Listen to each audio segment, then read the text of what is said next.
Hello every one. ഇന്ന് നമ്മുടെ കൂടെയുള്ളത് ഷാദിയയാണ്. 2022 ബാച്ചിൽ MBBS കിട്ടിയിട്ടുള്ള സ്റ്റുഡൻ്റ് ആണ്. നമുക്ക് പരിചയപ്പെടാം. ഹായ്, എൻ്റെ പേര് ഷാദിയ. എൻ്റെ വീട് മലപ്പുറത്തു നിന്നാണ്. ഞാൻ 2020 ഇവിടെ M16 ബാച്ചിലുണ്ടായിരുന്നു.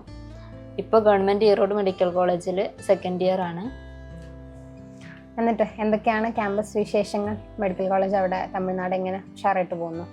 ഇപ്പോൾ എല്ലാം ഉഷാറാണ്. കോളേജ് കുഴപ്പമില്ല. ചെന്ന സമയത്തൊരു ബുദ്ധിമുട്ടുണ്ടായിരുന്നു, ലാംഗ്വേജിൻ്റെ പ്രശ്നം അങ്ങനെയൊക്കെ ആയിട്ട്. ഇപ്പോൾ എല്ലാം ഓക്കെ ആയി, ലാംഗ്വേജൊക്കെ പഠിച്ച്. ഓക്കെ, ക്യാമ്പസിലെ ഇൻഫ്രാസ്ട്രക്ചർ സൗകര്യങ്ങൾ കാര്യങ്ങളൊക്കെ എങ്ങനെ? കോളേജ് വലിയ കോളേജാണ്, ഭയങ്കര വലിയ ക്യാമ്പസാണ്. ആദ്യം ഒരു സെൽഫ് ഫിനാൻസ് കോളേജ് ആയിരുന്നു. ഇപ്പോൾ 3-4 വർഷമായിട്ടാണ് അത് ഗവൺമെൻറ് ആക്കിയിട്ട് ഫുള്ള് ഗവൺമെൻറ് ആക്കിയുള്ളത്. എല്ലാ ഫെസിലിറ്റീസും ഉണ്ട്. ഹോസ്റ്റലൊക്കെ കുഴപ്പമില്ല, ഉഷാർ തന്നെയാണ്. അപ്പോൾ മോള് 2022 എത്രാമത്തെ അറ്റംപ്റ്റിലാണ് നീറ്റ് ക്രാക്ക് ചെയ്തിട്ടുള്ളത്? അന്ന് ഞാൻ സെക്കൻഡ് അറ്റംപ്റ്റ് ആയിരുന്നു. അന്ന് എനിക്ക് 612 കിട്ടിയിട്ടായിരുന്നു ഇപ്പം ഞാൻ ചേർന്നത്. അതിന് മുന്നേ ഞാൻ വേറൊരു ഇൻസ്റ്റിറ്റ്യൂഷനിലായിരുന്നു. 510 ആയിരുന്നു എൻ്റെ സ്കോർ. 2022 നീറ്റ് ക്രാക്ക് ചെയ്തിട്ട് ഇവിടെ നിന്ന് പോയതാണ്. അപ്പം തിരിച്ചു വന്നപ്പം എന്ത് തോന്നുന്നു യൂണിവേഴ്സിറ്റിനെ കുറിച്ച്? യൂണിവേഴ്സിറ്റിയിൽ കുറേ പണികൾ നടന്നുകൊണ്ടിരിക്കുകയാണ്. അതെല്ലാം കംപ്ലീറ്റ് ആയി, പുതിയ ബിൽഡിംഗ് ഉണ്ട്. അപ്പം റിപ്പീറ്റിന് യൂണിവേഴ്സിൽ ചൂസ് ചെയ്തതുകൊണ്ട് എന്തൊക്കെ ബെനിഫിറ്റാണ് മോൾക്ക് തോന്നിയിട്ടുള്ളത്? ഞാനെന്ന് പറഞ്ഞാൽ പ്രത്യേകിച്ച് പിന്നൊന്നൊരു ഫോഴ്സ് വേണ്ട ഒരാളായിരുന്നു. ഇവിടെ എന്ന് പറഞ്ഞാൽ ഭയങ്കര സിസ്റ്റമാറ്റിക്കാണ്. ഇപ്പം എന്തായാലും നമ്മൾ ഒരു ഇയർ ഇതിനിരിക്കുമ്പോൾ ഒരു പോയിന്റ് എത്തി നമ്മളൊന്ന് താഴും. എത്ര ആദ്യത്തെ ആവേശമൊന്നും പിന്നെ ലാസ്റ്റിക്ക് ഉണ്ടാവില്ല. നടുവിലൊക്കെ എത്തുമ്പോൾ ചെറുതായിട്ടൊരു മടിയും ഇതൊക്കെ കാര്യം തുടങ്ങും. അതാണ് എനിക്ക് ഫസ്റ്റ് റിപ്പീറ്റിൽ സംഭവിച്ചത്. അത്യാവശ്യം ഇരുന്നിക്കണമെങ്കിലും കുറച്ചൊരു പോയിന്റ് എത്തിയപ്പം ഒന്ന് ഉഴപ്പി തുടങ്ങി. അപ്പോൾ ഇവിടെ അതിനുള്ള സാഹചര്യം ഇല്ല. സ്റ്റഡി ഹാളായാലും എല്ലാവരും നമ്മളെ നിരീക്ഷിച്ചുകൊണ്ടിരിക്കുകയായിരിക്കും. നമുക്ക് ഫോൺ നോക്കാൻ, ഉറങ്ങാൻ, അങ്ങനത്തെ ഇതൊന്നും ഒരു പരിധി കൂടുതൽ പറ്റില്ല. അപ്പോൾ നമ്മൾ ആ ഉഴപ്പിക്ക് നമ്മളായിട്ട് പോകില്ല. നമ്മളെ സിസ്റ്റം നമ്മളെ പിന്തുടർന്ന് പോകണോണ്ട് ആ സിസ്റ്റത്തിൽ നമ്മൾ മാറി നിർബന്ധിതരായി പഠിച്ചുകൊണ്ടേ ഇരിക്കും. ആ ഒരു സിസ്റ്റമാറ്റിക് ആൻഡ് കൺസിസ്റ്റൻസിയാണ് ഇവിടെ നിന്ന് എനിക്ക് മാറ്റം തോന്നുന്നത്. ഹോസ്റ്റലിലായിരുന്നു അല്ലേ? വൃന്ദാവൻ ഹോസ്റ്റലിലായിരുന്നു.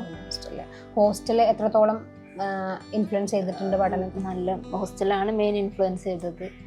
ഒന്നും പ്രത്യേകിച്ച് നമ്മൾക്കൊന്നും പേടിക്കാനില്ല. നീറ്റ്നെസ്, ഫുഡ് കാര്യമൊന്നും പേടിക്കാനില്ല. യൂണിവേഴ്സിലാകുമ്പോൾ അതൊന്നും പ്രത്യേകിച്ച് പറയേണ്ട ആവശ്യമില്ല. പിന്നെ സ്റ്റഡി ഹാളാണ് മെയിൻ.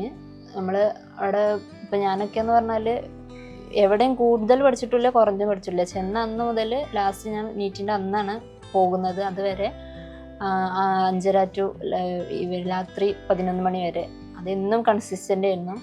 അതിന് അവിടുത്തെ സിസ്റ്റമാറ്റിക്, അവിടുത്തെ ആൻറ്റിമാർ ഒക്കെയാണ് നമ്മളെ സഹായിച്ചിട്ടുള്ളത്. അപ്പം കൺസിസ്റ്റൻസി എന്നുള്ളതാണ് അതാണ് മെയിൻ. എൻ്റെ ഒരു പേഴ്സണൽ ഇതെന്ന് പറയുകയാണെങ്കിൽ അതാണ് മെയിൻ.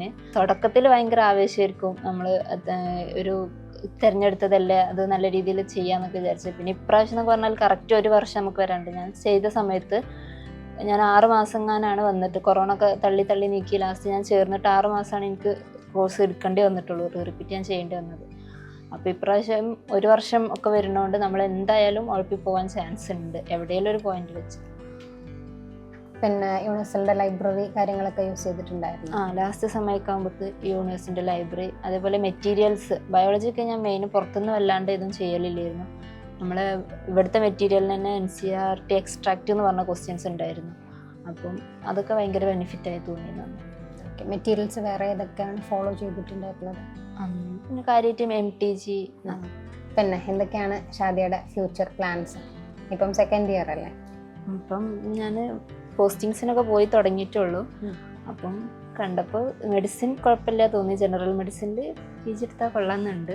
ഇൻഷാ അല്ലാഹ്. ഓക്കെ, ഷാദിയയുടെ ആഗ്രഹം പോലെ തന്നെ ജനറൽ മെഡിസിനിൽ PG ചെയ്യാനും നല്ല ഒരു ഡോക്ടറായിട്ട്, നമുക്ക് നാടിന് ഉപകാരപ്പെടുന്ന ഒരു ഡോക്ടറായിട്ട് തിരിച്ചു വരാനും സാധിക്കട്ടെ എന്ന് ആശംസിക്കുന്നു. Thank you.